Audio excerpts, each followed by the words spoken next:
मराठा क्रांती मोर्चा ठाणे आणि सकल मराठा समाज ठाणे यांच्या वतीने आज एक बैठक इथे पार पडली आणि त्या बैठकीमध्ये सगळ्यात महत्त्वाचं म्हणजे आमच्या मागण्यांसोबतच येत्या काळामध्ये मराठा समाजाची जी ताकद आहे 4 विधानसभा क्षेत्रामध्ये जे मराठा क्रांती मोर्चा ठाण्याच्या अंतर्गत येतात तिथल्या प्रत्येक मतदारांच्यापर्यंत पोहोचून मराठा समाज आणि त्यांच्या मागण्या त्यांच्यापर्यंत आम्ही पोहोचून त्यांना जागं करणार आणि येणाऱ्या निवडणुकीच्या काळामध्ये मराठा समाजाची ताकद काय आहे हे प्रत्येक राजकीय पक्षाला दाखवून देण्यात येईल याच्या बाबतीत ही एक बैठक होती। त्याचबरोबर आमच्या ज्या विविध मागण्या आहेत मग कोपर्डीच्या ताईवरती अत्याचार करणाऱ्या नराधमांना फाशीचं असेल, मराठा समाजाला ओबीसीमधून 50%च्या आत टिकणाऱ्या आरक्षणाची आमची महत्त्वाची मागणी आहे।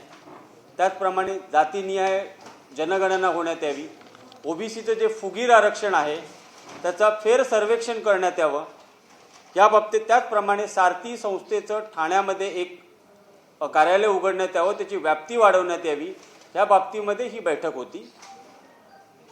सर, एकंदरीत पाहायचं झालं तर मराठा क्रांती मोर्चा आणि मराठा ठोक मोर्चा हे दोन्ही जे संघटना आहेत दोन्ही ज्या समित्या आहेत ह्या एकत्र आहेत का आणि कशा प्रकारे? मराठा क्रांती मोर्चा, मराठा ठोक मोर्चा, मराठा मूक मोर्चा हे सगळे एक आहेत। आमच्या ही आंदोलनांची नावं आहेत, त्या कुठल्या संघटना नाही आहेत। मराठा या नावाखाली प्रत्येक मराठा समाजातला माणूस हा एकत्र येतो।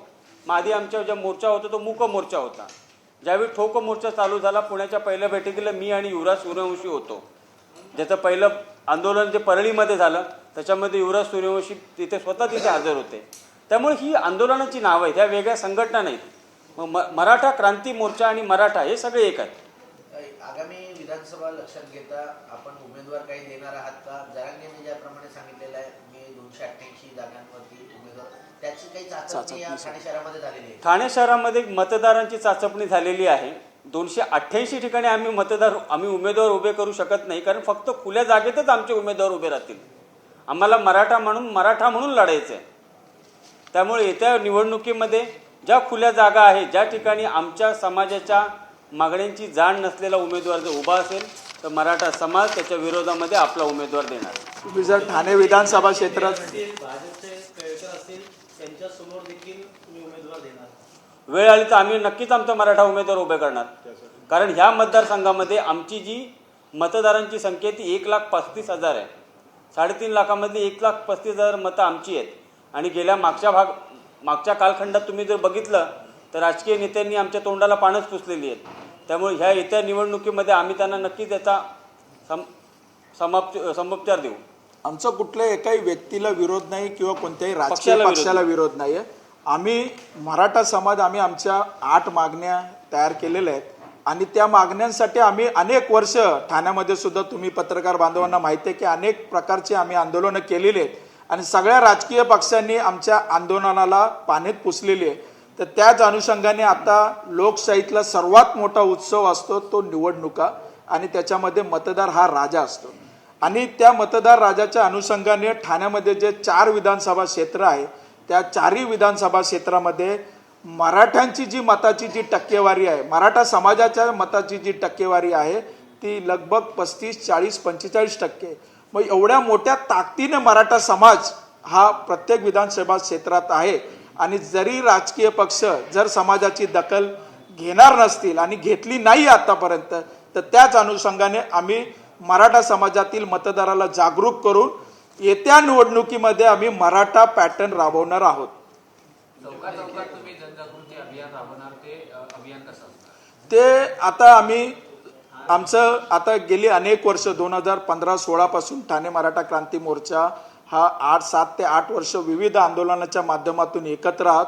आमच्या विविध चौकात विविध ठिकाणी आमच्या मराठा मागण्या संदर्भात काम करणाऱ्या संघटना आहेत।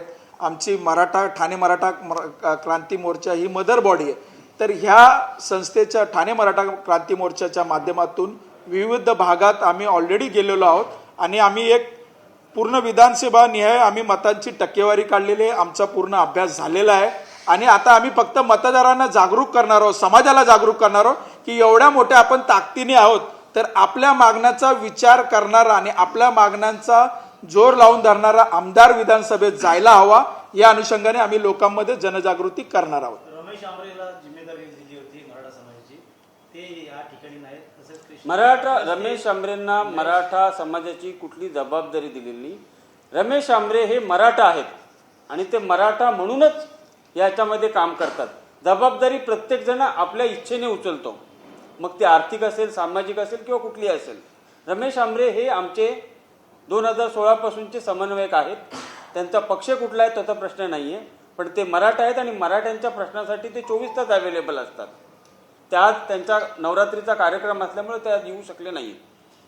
येणाऱ्या काळात अनेक पक्षाची लोक तुमच्याकडे येतात, मात्र पक्षावरती आलं की ताबडतोब ते मागे पडतात, असे देखील काही लोक. अशाच लोकांसाठी आता इतकी वर्ष झालं महायुती, महाविकास आघाडी आणि अनेक राजकीय पक्षांनी आमच्या मागण्यांना पाण्यात पुसले. त्याच अनुषंगाने आता आम्ही सखोल विचार करणार आहोत आणि मराठा विचार करणारा आणि मराठा समाजाचा प्रश्न मांडणारा माणूस आम्ही विधानसभेत पाठवणार आहोत. ही सुरुवात आहे, कारण लोकसभेला आम्ही संधी गमावली होती, त्यामुळे येत्या विधानसभेत आम्ही आणि तुम्ही बघाल महाराष्ट्रामध्ये लोकसभेला मराठा पॅटर्न हा जोरदार चालला.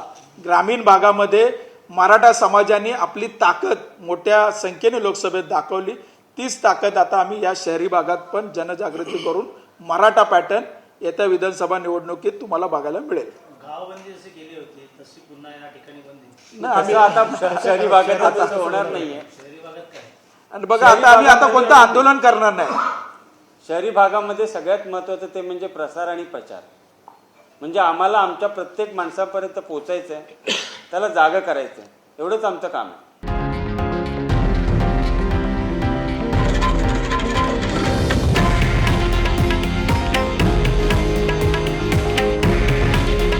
हे आहे देशातील नंबर 1 न्यूज नेटवर्क आणि आपण पाहत आहात TV9 मराठी.